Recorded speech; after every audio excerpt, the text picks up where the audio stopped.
So, here I am back again with Julius Caesar Act III Scene 1. How is it going?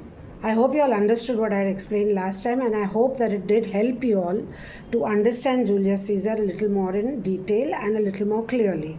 So, shall we begin from where we left? We stopped at the assassination of Caesar, and we'll start from there.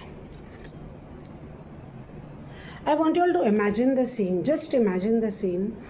Caesar is going to be crowned as a king, and when he is going to be crowned as a king, the citizens are very happy. The citizens are thrilled at the prospect of crowning Caesar. They have offered the crown to Caesar 3 times. You remember that? We've learned that earlier. So, and 3 times he had refused. Then Caesar had swooned and he had failed. And Caesar is the president of the feast of Lupercal and of the festivities. He is all that, and suddenly, out of the blue, while they are talking, Caesar is assassinated. So can you imagine what would have happened? Like, people would have just lost it. They would have just started running all around, and the situation would have been so chaotic. So just keep that in mind, that the situation at the moment is very chaotic, and everybody is just trying to understand what exactly has happened. Okay, so we begin with A to Brutus. A to Brute, then fall Caesar. A to Brute means you to Brutus, then fall Caesar. Cinna. Liberty, freedom, tyranny is dead. Run hence, proclaim, cry it about the streets. So now Cinna, he's one of the conspirators, and he's saying, oh, there is liberty, there is freedom, we are all free, tyranny is dead. Tyranny means he's talking about Caesar, that Caesar was going to be a tyrannical ruler, so he is dead. And cry about the streets, proclaim in the streets, tell everybody that we are free. Cassius, sum to the common pulpits and cry out. Pulpit is a platform for the orators from where they can talk to the public. Liberty, freedom, enfranchisement. That means the right to vote. Enfranchisement is the right to vote. Brutus, people and senators, be not affrighted. Now see, in this also here we see Brutus's noble nature, where he says, people and senators, be not affrighted, fly not, stand still. Ambition's debt is paid. So what is Brutus saying over here? Brutus is saying that don't be afraid, don't run about here and there. Ambition's debt is paid. What do you mean by ambition's debt is paid? What he means to say is, Brutus is trying to tell the people that Caesar had become ambitious, and therefore ambitious debt has been paid. That is what he is trying to tell. Casca. Go to the pulpit, Brutus. So he's saying, go on the top, go to the pulpit, go to the stand of the orators, and from there you should talk. So go there and talk. And Cassius too, Brutus. Where's Publius? Cinna. Here, quite confounded with this mutiny. Means he's very confused with this revolt. Okay, now who is Publius? You remember, Publius is Metellus Cimber's brother, for whom they had put up a petition, isn't it? They had put up a suit for that reason, that please leave him and get him, leave his exile and let him come back to the city and all that, for which Caesar had refused. We had just done that, for which Caesar had refused, and therefore they made that as the excuse to murder him. Now, so he is confused, confounded with this revolt, mutiny. Mutiny, you all know. You have done, the mutiny of 1857, the revolt of 1857. Metellus, stand fast together, lest some friend of Caesar's should chance. Brutus, talk not of standing, Publius. Good cheer. Good cheer means don't worry, there is nothing to worry about. There is no harm intended to your person, nor to no Roman else. So tell them, Publius. So he is telling him that don't worry, there is no harm intended to anybody whatsoever, and nor to any Roman. And Publius, you don't worry, there is nothing is going to happen to you. We are not going to kill you or something of that sort. So Cassius is saying, no, leave us, Publius, lest that the people running on us. So Cassius is very practical. And what is he saying? That Publius, please leave us. You go, unless the people running towards us, means towards the people who have killed the conspirators, who have assassinated Caesar, lest they should come and they should do some harm to your age. Because Publius was not as young as the senators, as Cassius and Brutus and all. Publius was older. So he's saying, you just go away. Should do your age some mischief, should hurt you because of your age. Brutus, do so, and let no man abide this deed, but we the doers. Abide means bear the consequences. So see, we can see Brutus's noble nature at every step. At every each of his words that he utters from his mouth, it just shows how noble he is, because he very clearly says that do so and let no man abide this deed. Abide this deed means bear the consequences of this deed. Of which deed? Of the deed of assassinating Caesar. Okay, but we the doers. Enter Trebonius. Trebonius is also one of the conspirators. Cassius, where's Antony? He's asking Trebonius, where's Antony? Trebonius fled to his house, amazed. Men, wives, children stare, cry out and run as if it were doomsday. Now, Trebonius has given us a picture of what exactly I was trying to tell you, that people are just running about, everything is chaotic, men, wives, children, they all stare like they are in a state of shock, and they are crying and they are running out as if they had appeared and it was the doomsday. Doomsday. Now see children, as per the Bible, the day of judgment is the doomsday. Doomsday is the day of judgment when each person will be individually judged for his good or bad deeds. That is according to the Bible, where they say it is doomsday. In Islam, they call it Qayamat Ka Din. Okay, that is a day when you are going to be judged and when you will have to pay for your crimes. In the Sanatan religion, we say that it is Chitragupt who is making a note of everything, and you will all pay, everybody pays for their own karmas. So every religion has got this concept of being judged for your deeds, for your karmas. Okay, so as it were doomsday. Brutus, fates, we will know your pleasures. Now see, the fates are three goddesses. In Rome, it's given to you here. Fates, the three goddesses of destiny. And your pleasures means what you have planned for us. So Brutus is saying that you are the three goddesses of destiny, and we will know what plans you have made for us. Then we shall die. We shall know it is but the time. Fates, we will know your pleasures. Then we shall die, we know. It is but the time and drawing days out that men stand upon. So Brutus here is saying that we all know that we are going to die. Then we shall die means one day we are going to die. Okay? But what is not known is the time of your death. You don't know when you are going to die. You are going to die. But when you are going to die, that is something that we don't know. And drawing those days out that men stand upon. So what he's trying to tell us over here is that it is but the time that we don't know. The time between our life and the time when we will meet death. So that time period is something that we don't know. So Casca, why? Now you remember Casca is a cynical person. So Casca, why? He that cuts off 20 years of life cuts off so many years of fearing death. So now Casca, in a cynical way, he is saying, oh, in those circumstances, if you die, means if you commit suicide or somebody kills you 20 years before your death.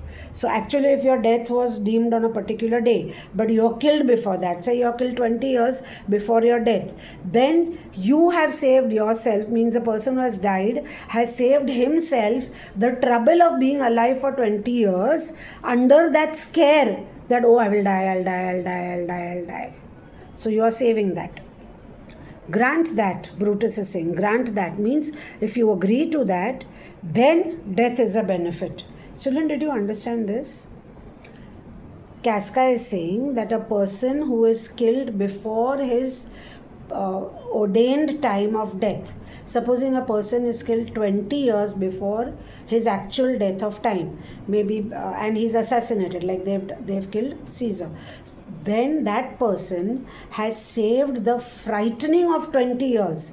In those 20 years, he would have thought, na, main aaj marunga, kal marunga, when will I die? So he has saved those 20 years of the fear of death. So then Brutus is saying, grant that. So he's saying, if you agree to that you save your time, then death is a benefit. And so are we Caesar's friends.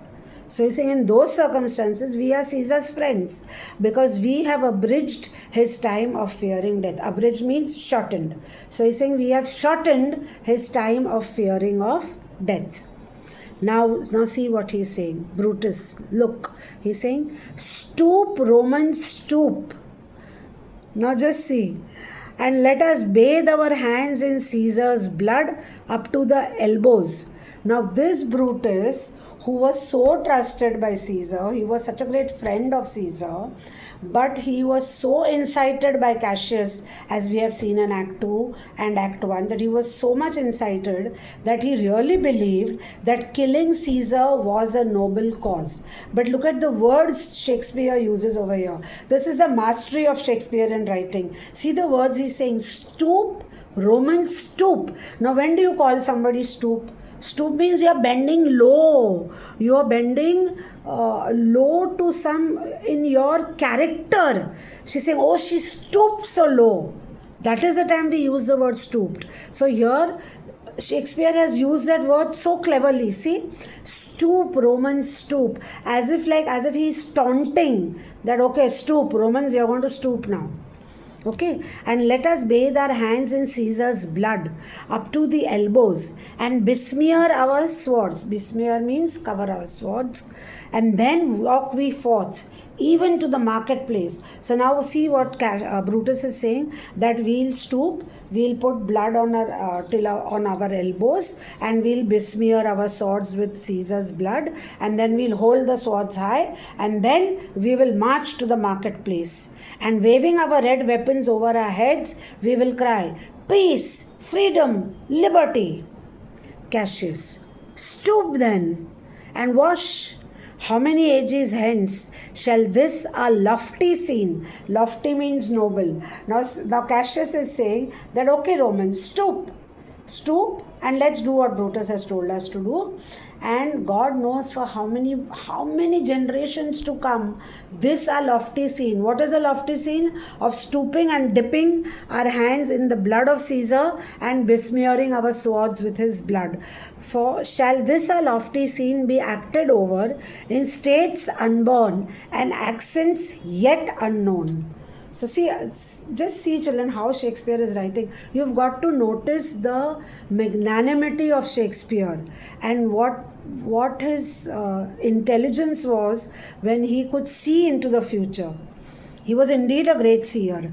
See, in states unborn means states which have still not been seen, states which are unborn, countries which are unborn, and accents yet unknown means languages which we still don't know. But in all those languages, this our scene of stooping low, not low, of stooping and putting our, smearing our swords with blood, this scene will be enacted. Brutus, how many times shall Caesar bleed for sport? Bleed for sport means bleed for entertainment. That now on Pompey's bases lies along, no worthier than the dust. So now here, what is Brutus saying? That God knows for how many times Caesar's blood will be used as an entertaining scene. Just see now where he lies. He lies over there, deep down at Pompey's statue. There was Pompey's statue which was so high. So he's saying, see, Caesar is lying below at Pompey's feet, and he is not even worthier than dust. That is his value. Cassius, so oft as that shall be, so often shall the not of us be called the men that gave their country liberty. So he's saying, as often as the scene is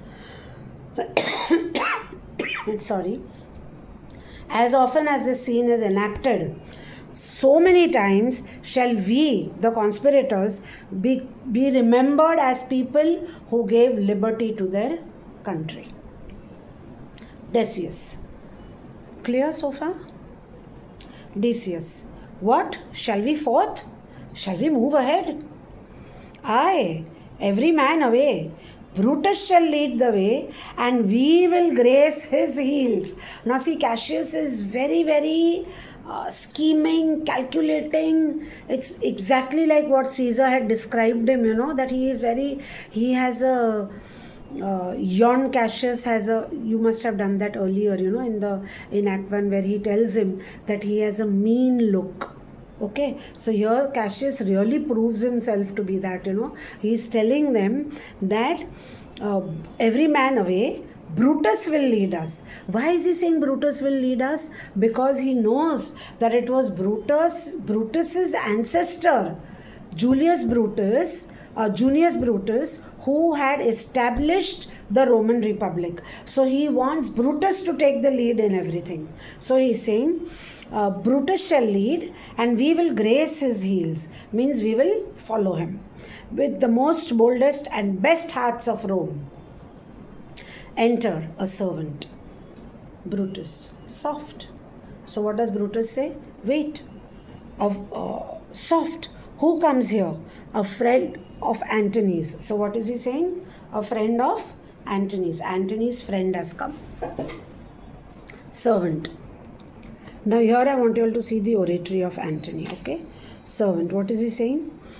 Thus Brutus did my master bid me kneel. So he's talking to Brutus straight away. As soon as he comes, he talks to Brutus and he says, my master asked me to kneel in front of you, and thus Mark Antony bid me fall down. So he has come from Mark Antony only, and he's saying, my master asked me to kneel and fall down in front of you. In front of whom? In front of Brutus. And being prostrate, thus he bade me say. Now, I am telling you what my master has asked me to say. Okay, what has he asked him to say? Brutus is noble and wise, valiant and honest. Caesar was mighty, bold, royal and loving. Royal here means generous. So now he begins with a comparison between the two people. What is a comparison? First he talks about Brutus. He says Brutus is noble, wise, valiant and honest. And Caesar was mighty, bold, royal and loving. Royal is generous. Say, I love Brutus and I honor him. Now whose words are being repeated? His master has said. That means the servant's master. Who is his master? Mark Antony. So what has Mark Antony said? Mark Antony has said, say, I love Brutus and I honor him. Say, I feared Caesar, honored him and loved him. See the difference in the two. He's saying, I love Brutus and I honor him. Means I respect him. I love him and I honor him. Okay. But for Caesar, what he's saying, I feared Caesar, I honored him and I loved him. So there were three things that he says about Caesar and two things that he says about Brutus. When fear and love go together, fear, love, respect, when all these feelings combine together, you become in awe of that person. So you sort of, you admire him also, you love him also, and yet you are afraid of him also. That respect is still there because that awe is there. If Brutus will vouchsafe that Antony may safely come to him. So he's saying, I want Brutus. Just see Brutus's character. His nobility was so well known that even Antony respected him. And Mark Antony also said, he said that if Brutus will vouchsafe that Antony can safely come. So if Brutus says that if Antony comes over there and he will not be harmed, then I will come. Okay, may safely come to him and be resolved, means be satisfied. How Caesar hath deserved to lie in death. Mark Antony shall not love Caesar dead so well as Brutus living. Understand, children? This part, these lines are very important. Please mark over here. If Brutus will vouchsafe that Antony may safely come to him and be resolved, satisfied, how Caesar hath deserved to lie in death. Mark Antony shall not love Caesar dead so well as Brutus living. I'll just explain this to you. He is saying Mark Antony has asked his servant to repeat these words, and in repeating these words he has said that if, first of all, I want Brutus to vouchsafe my safety, only then I will come over there. I'll come over there and I want to be satisfied. I want you all to give me a proper reason. I will be resolved as to how Caesar deserves to lie in death. That means why and how does Caesar deserve to be assassinated? Give me one good cause to prove why Caesar had to be assassinated. Prove it to me. So if you can resolve that to me, then in those circumstances, if you are able to satisfy me, then Mark Antony will not love Caesar dead, but he will love Brutus more alive. So if you are able to do these things and you are able to satisfy me as to why Caesar deserves to have been assassinated, then I will love Brutus living more than I love Caesar dead.